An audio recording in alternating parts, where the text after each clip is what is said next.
ওরে ঘুরবেই আনে উনি, ওরে প্যাঁচকে ঠিক আছে, ওই একটা সমস্যা নেই।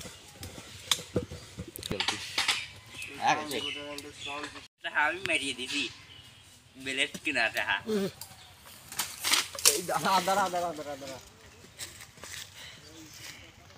এই যে এটা ধরে রাখবে। হ্যাঁ নে টান দে।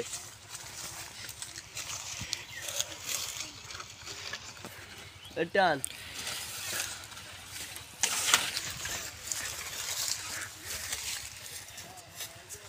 দিলাম সাইডে।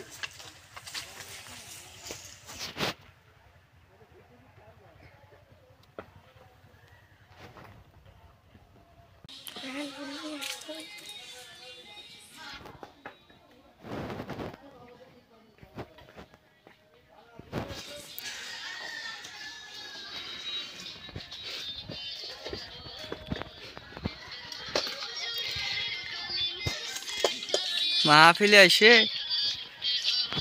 গান শুনতে দি।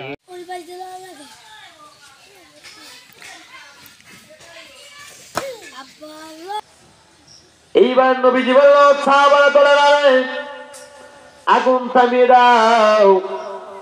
কিছুক্ষণ পর হালকা আবার জবান খুলে গেল। জবান দিয়ে বলল, লা ইলাহা ইল্লাল্লাহ মুহাম্মাদুর রাসূলুল্লাহ। কলেমা পড়লো, কলেমা পড়তে পড়তে ওই আলকামা ইন্তেকাল করলো। বলেন সুবহানাল্লাহ। মায়ের বরদোয়ার জন্য মার মনে কষ্ট দেওয়া যাবে না। আমার নবী বলেন, হুমা জান্নাতুকা ওয়া নারুকা। মা বাপ তোমার জান্নাত, মা বাপ তোমার জাহান্নাম।